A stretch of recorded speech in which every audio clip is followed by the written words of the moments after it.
Mengejutkan, Sunan Kalijaga beberkan peluang Ruben Onsu menang saat menggugat hak asuh anak di Pengadilan Negeri Jakarta Selatan.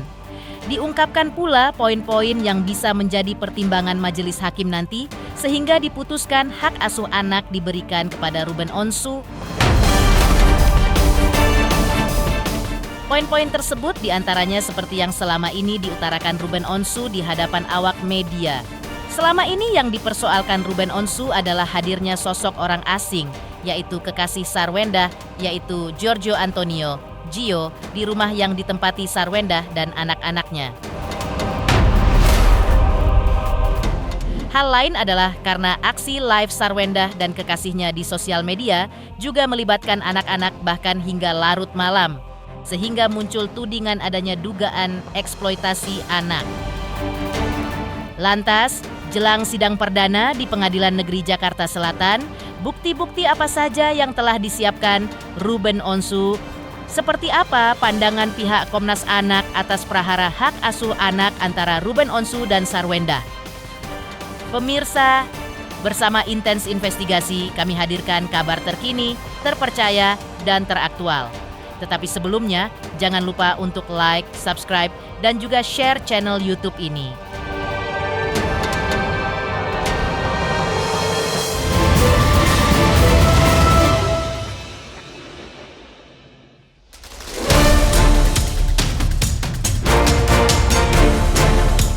Praktisi hukum Sunan Kalijaga bongkar peluang Ruben Onsu bisa menang hak asuh anak dalam gugatannya di Pengadilan Negeri Jakarta Selatan. Hal itu diungkapkan Sunan Kalijaga di tengah terungkapnya persiapan pihak Ruben Onsu dalam menghadapi sidang perdana gugatan hak asuh anak pada tanggal 15 Juli nanti. Menurutnya, secara hukum memang anak di bawah umur semestinya diasuh oleh ibunya, namun tentu saja Ruben Onsu mempunyai alasan mengapa ia mengunggat hak asuh anak. Dan alasan-alasan tersebut nantinya akan diuji di pengadilan. Diterangkan Sunan Kalijaga, ketika nanti di pengadilan terbukti bahwa Sarwendah melakukan pelanggaran dalam mengasuh anak-anak sesuai Undang-Undang Perlindungan Anak, maka Ruben Onsu bisa memenangkan hak asuh anak. Yang pasti pertama, saya mengenal sosok Ruben Onsu itu sudah semenjak mungkin lebih dari 10 tahun lalu ya. Saya lihat sosok Ruben itu adalah orang yang baik, orang yang komitmen ya, kepada teman-teman aja baik gitu ya, dan pada pekerjaan komitmen, apalagi kepada keluarganya. Dari awal melihat kegaduhan rumah tangga atau prahara rumah tangga mereka itu, saya ikut prihatin sebagai kawan, sangat prihatin, karena saya tahu Ruben orangnya baik. Sehingga saya berpikir kalau sampai sejauh ini, jujur saya sebagai kawan tuh sangat menyayangkan, apalagi ini cara mengenai hak asuh anak, yang dimana memang kan sejokianya anak ketika masih di bawah umur ya memang alangkah lebih baik masih sama ibunya kan gitu. Namun demikian mungkin ada alasan atau dasar-dasar pertimbangan dari Ruben untuk mengajukan hak asuh anak. Tidak menutup kemungkinan ya ketika memang bahan bukti atau pertimbangan yang diajukan oleh pihak Ruben melalui kuasa hukumnya terkait dengan hak asuh anak itu memang benar adanya, tidak menutup kemungkinan Ruben bisa mendapatkan hak asuh anak.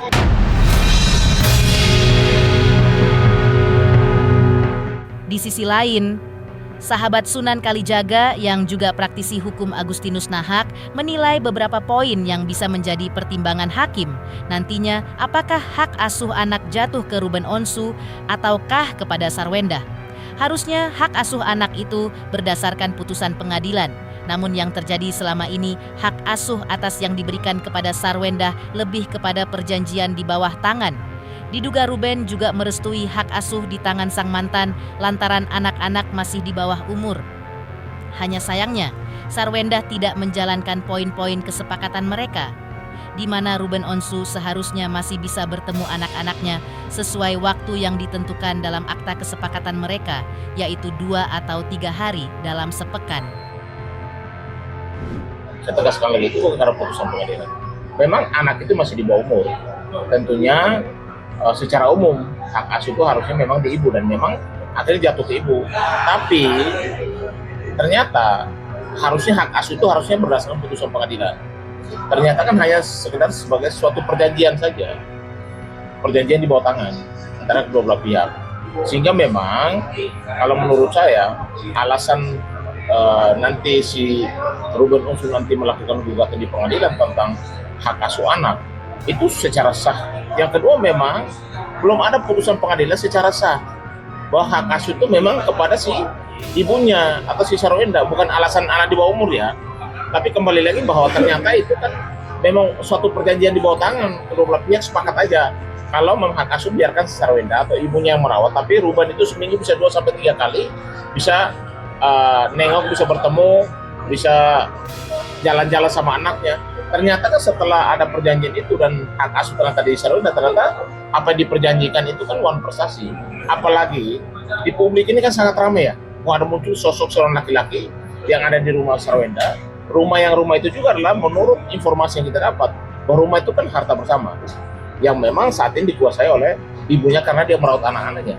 Tapi kalau misalnya ada muncul sosok di dalam rumah itu lalu tidak ada seizin daripada Ruben, itu juga masalah psikis anak. Apalagi kalau kita lihat anak lebih dekat daripada orang asing daripada kepada bapaknya sendiri. Ini kan bisa menjadi satu hal yang akan menghambat proses tumbuh kembang anak atau nanti menghambat kedekatan anak sama ayah kandungnya. Itu kalau menurut saya itu menjadi salah satu pertimbangan hakim ke depan agar supaya hak asuh anak tersebut bisa nanti beralih ke Ruben Onsu gitu. Lebih lanjut, Agustinus Nahak berkomentar perihal adanya dugaan eksploitasi anak. Menurutnya, untuk anak-anak di bawah umur memang ada batasan waktu belajar, bermain, dan waktu tidur mereka tidak boleh diganggu. Selama ini, hak pengasuhan atas anak memang disepakati di bawah tangan diberikan kepada Sarwenda. Namun terdengar keluhan dari Ruben bahwa Sarwenda tidak menjalani kesepakatan bahwa 2 atau 3 hari sepekan anak-anak berkumpul bersamanya. Agustinus Nahak juga mengingatkan bahwa jika terbukti bahwa Sarwenda diduga bukan ibu yang baik dalam hal mengasuh anak-anaknya selama ini di muka pengadilan, maka hak asuh anak bisa berpindah ke sang ayah Ruben Onsu. Ya maksud saya memang anak di bawah umur itu kan harus ada batasan. Yang kedua, waktu dia belajar, waktu dia istirahat itu tidak boleh terganggu. Dan apapun itu, ketika nanti dalam proses ini ternyata diketemukan hal-hal yang nanti akan membuktikan bahwa si ibunya itu bukan ibu yang baik, ternyata ibunya tidak pernah memperhatikan anak-anaknya. Ya tadi saya sampaikan itu akan menjadi salah satu pertimbangan daripada majelis hakim, sehingga nanti putusan hak asuh anak itu bisa beralih kepada Ruben. Jadi kalau misalnya di dalam perjanjian itu ternyata hanya perjanjian bawah tangan dan tidak ada putusan pengadilan, perbedaan perjanjian dan putusan apa sih? Kan harus jelas dulu. Kalau perjanjian itu kan bisa saja dilaksanakan atau bisa dibatalkan. Kalau misalnya kalau putusan pengadilan, tentunya putusan memiliki kekuatan hukum yang tidak bisa diganggu gugat.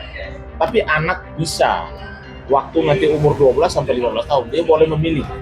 Dia mau mengikuti siapa, ikut bapaknya kah, atau ikut ibunya, atau sama-sama merawat. Kalau menurut saya, supaya kedua belah pihak ini jangan ada selisih, apalagi anak-anak masih kecil biar mentalnya tidak terganggu.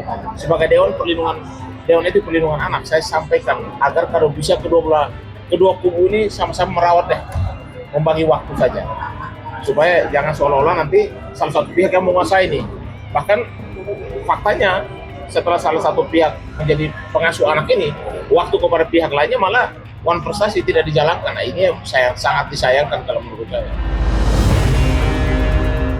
Agustinus Nahak juga mengomentari dugaan adanya orang ketiga yang menghalangi Ruben Onsu selama ini untuk bertemu anak-anaknya. Menurut Agustinus Nahak, dalam Undang-Undang Perlindungan Anak orang ketiga tidak dikenal. Dalam hal ini, pacar, ayah atau ibu mertua, ataupun opa oma dari anak-anak. Menurutnya, yang dikaitkan dengan hak asuh anak menurut Undang-Undang Perlindungan Anak adalah hanya orang tua kandung. Kalau di dalam Undang-Undang Perlindungan Anak, orang ketiga tidak dikenal.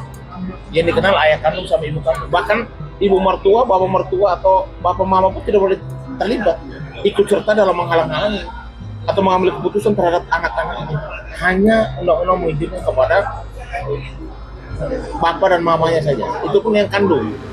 yang boleh mengatur waktu, yang boleh merawat mereka, yang boleh untuk membiayai, memfasilitasi untuk perkembangan anak. Bukan orang lain, orang ketiga, keempat, kelima. Tidak ada dalam undang-undang perlindungan anak itu atau dalam undang-undang perkawinan dilibatkan orang lain. Orang lain itu jangan hanya bilang, oh itu pacarnya, tapi bahkan orang tuanya pun, bapak mamanya pun, misalnya mertua dan lain sebagainya tidak mau ikut campur. Sehingga kalau itu terjadi, hak asuh anak itu bisa beralih kepada pihak lain. Berarti ada kemungkinan besar Ben bisa. Kalau dilihat dari story-nya, lihat dari alasan kenapa hak asuh itu dia gugat, kemungkinan besar Ruben akan menjadi hak asuh buat anak. Di sisi lain, Minola sebayang kuasa hukum Ruben Onsu ungkap persiapan terkait sidang perdana gugatan hak asuh anak di Pengadilan Negeri Jakarta Selatan. Lantas, bukti-bukti apa saja yang telah disiapkan Ruben Onsu sejauh ini dalam menghadapi sidang perdana tanggal 15 Juli nanti? Pemirsa Intens Investigasi, jangan lupa saksikan terus Intens Investigasi. Dan pastikan, jangan lupa untuk like, subscribe, share, dan juga komen. Tim redaksi Intens Investigasi juga mengucapkan banyak terima kasih kepada semua subscribers hingga channel Intens Investigasi kini menuju 4 juta subscribers.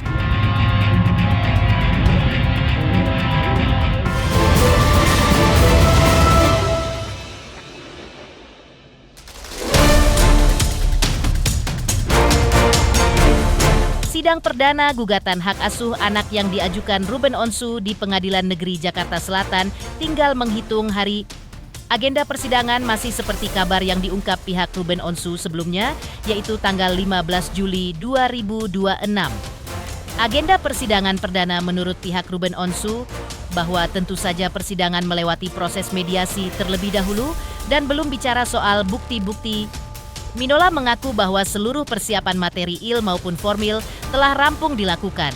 Pihaknya pun mengaku sudah mengantongi sederet bukti dan saksi kunci yang akan dihadirkan dalam agenda pembuktian di hadapan majelis hakim nanti. Namun, saat ditanya lebih jauh mengenai detail bukti apa saja yang akan dibawa, Minola memilih untuk belum bisa mengungkapnya ke publik karena itu akan menjadi senjatanya dalam menghadapi Sarwenda. Apalagi, menurutnya, bukti-bukti penguat tersebut sifatnya terlalu prematur. Tanggal 15 Juli itu kan masih sidang pertama ya, agendanya masih sidang pertama, dan biasanya secara hukum acara itu kalau sidang pertama itu masih pemanggilan kedua belah pihak, baik penggugat maupun tergugat, legal standing dari masing-masing pihak itu masih diperiksa, dan kalau memang semuanya sudah lengkap, maka majelis hakim itu akan mengarahkan kita untuk melakukan mediasi, dan biasanya menunjukkan mediator yang akan menjadi mediator dalam ruang mediasi tersebut, dan pilihannya bisa kita yang ambil ya, mediator non hakim atau yang mediator hakim. Nah, jadi di agenda sidang pertama tanggal 15 Juli ini masih belum bicara dengan bukti-bukti ya, karena agendanya bukti itu nanti setelah mengalami proses mediasi selesai, proses persidangan, jawab-menjawab, baru akan masuk ke dalam proses pembuktian. Nah, namun kami menyusun dalil-dalil dalam gugatan itu, kami juga sudah sekalian mempersiapkan bukti-bukti yang akan kami ajukan dalam agenda pembuktian nantinya dalam persidangan. Jadi tinggal selama proses itu akan mengecek apakah ada bukti-bukti lain yang akan bisa jadi bukti pendukung dari bukti-bukti permulaan yang sudah kami siapkan. Namun tidak bisa kami sampaikan pada kesempatan hari ini karena kalau misalnya kami sampaikan ini nanti terlalu prematur ya, pihak sebelah akan mengetahui apa yang menjadi senjata kami, apa yang menjadi bukti-bukti kami, padahal seharusnya itu baru mereka lihat ketika agenda pembuktian kami. Minola Sebayang juga menambahkan bahwa pada intinya bukti-bukti yang akan diajukan hanya yang berkaitan dengan hak asuh anak. Selain itu, bukti tersebut juga terkait alasan-alasan mengapa Ruben Onsu berhak mendapatkan hak asuh anak. Bukti-bukti itu pasti semuanya berkaitan dengan masalah anak, ya. Kenapa hak asuh anak itu harus berpindah yang tadinya disepakati ada bersama dengan S, itu harus kepada Ruben, dan alasan-alasan yang membuat Ruben itu pantas untuk mendapatkan hak asuh itu, jadi buktinya pasti seputar itu dan bukan bukti yang merupakan aib daripada orang lain, aib daripada S gitu. Jadi ini kita betul-betul pembuktian murni, bukan bicara tentang kejelekan individu atau aib seseorang. Di sisi lain, Komnas Anak bicara menanggapi gugatan hak asuh anak Ruben Onsu di Pengadilan Negeri Jakarta Selatan. Lantas, benarkah Ruben Onsu berpeluang besar mendapatkan hak asuh anak? Pemirsa Intens Investigasi. Jangan lupa saksikan terus Intens Investigasi. Dan pastikan jangan lupa untuk like, subscribe, share, dan juga komen. Tim redaksi Intens Investigasi juga mengucapkan banyak terima kasih kepada semua subscribers. Hingga channel Intens Investigasi kini menuju 4 juta subscribers.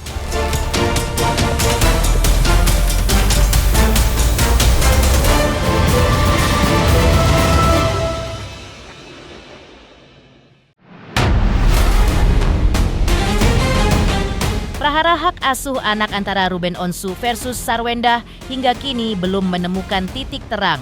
Setelah Komisi Perlindungan Anak Indonesia, Komnas Anak pun akhirnya menyampaikan pandangannya terkait prahara kedua selebriti ini. Agustinus Sirait selaku Ketua Komnas Anak mengatakan bahwa setiap orang tua berhak mendapat hak perwalian atas anak-anak mereka. Namun, menurut Ketua Komnas Anak, jika ditemukan bukti adanya pelanggaran dalam mengasuh anak-anak seperti eksploitasi anak, kekerasan terhadap anak, maka hal itu bisa menjadi penghalang bagi orang tua tersebut untuk mendapat hak asuh anak. Lantas, benarkah langkah Ruben dalam mengajukan gugatan hak asuh anak nantinya akan mulus jika ia mengantongi bukti-bukti dugaan pelanggaran yang dilakukan Sarwenda yang selama ini dipercaya untuk mengasuh anak-anak mereka? Seperti apa saran Ketua Komnas Anak dalam menyelesaikan prahara antara kedua mantan suami istri ini? Sebetulnya untuk hak pengalihan hak asuh anak itu hak semua orang ya. Kalau di sini kan Ruben Onsu mengajukan perolehan anaknya jatuh ke dia, itu haknya dia. Apalagi misalnya kalau ada temuan-temuan atau dugaan untuk eksploitasi anak, ya tentu itu juga menjadi tambahan bukti nanti untuk mengajukan perwalian hak asuh anak. Kalau sekarang hak asuh anak ada di Sarwenda, kemudian memang ada bukti dan temuan bahwa ada pelanggaran ya, termasuk eksploitasi anak, kekerasan dan sebagainya, itu bisa dijadikan bukti nanti untuk Ruben Onsu mengajukan hak perwalian anak seperti itu. Itu sangat mungkin sekali. Problem ini kan udah cukup lama ya di sosial media gitu ya. Saya himbau untuk Ruben Onsu dan Sarwenda segeralah nih dituntaskan ya. Apa sih sebenarnya permasalahannya? Apakah mengenai nafkah ya? Tentu kan kalau kita ngomongin soal uang kan nggak akan ada habisnya ya. Berapapun nominalnya, kalau dibilang kurang ya kurang kan gitu ya. Tapi yang terpenting coba dipikirkan bagaimana anak-anaknya yang akan terganggu psikisnya dengan pemberitaan ini. Ya dikonsultasikan atau dimediasikan, bertemu gitu berdua. Apa sih sebenarnya problemnya? Masa sekian bulan itu nggak ada titik kejelasan kasusnya mereka ini. Ingat loh, anaknya itu ada 3 ya. Setiap hari ini berita ini mengalir di sosmed. Belum lagi misalnya nanti ketika anak ketemu temennya di sekolah dibully lagi seperti itu. Ayo dong, udah untuk Ruben Onsu dan Sarwenda segeralah dituntaskan kasusnya. Apa sih problemnya? Kan udah lapor ke KPAI, Komnas Perempuan, dan sekarang ada di mengajukan hak perwalian gitu, hak asuh gitu ya. Sebetulnya duduk bersama saja. Gitu. Apa sih nggak bisa diselesaikan kalau dengan baik-baik gitu. Ingat loh, saya sering bilang ya, kita sebagai pasangan tuh boleh kita gagal, sebagai pasangan suami istri, tapi jangan pernah gagal untuk menjadi orang tua anak-anakmu. Dan perpisahan itu kan sudah mencederai, menyakiti anak-anak, jangan tambah lagi. Ya, artinya ketika berpisah kan ini Sarwenda sama Ruben Onsu udah berdosa kan sebetulnya buat anak-anaknya. Ayo dong, jangan ditambah lagi menjadi tambahan baru lagi untuk anak-anaknya. Pikirkan anak-anaknya, jangan egois ya. Seperti itu. Pemirsa Intens Investigasi, jangan lupa saksikan terus Intens Investigasi dan pastikan jangan lupa untuk like, subscribe, share, dan juga komen. Tim redaksi Intens Investigasi juga mengucapkan banyak terima kasih kepada semua subscribers. Hingga channel Intens Investigasi kini menuju 4 juta subscribers.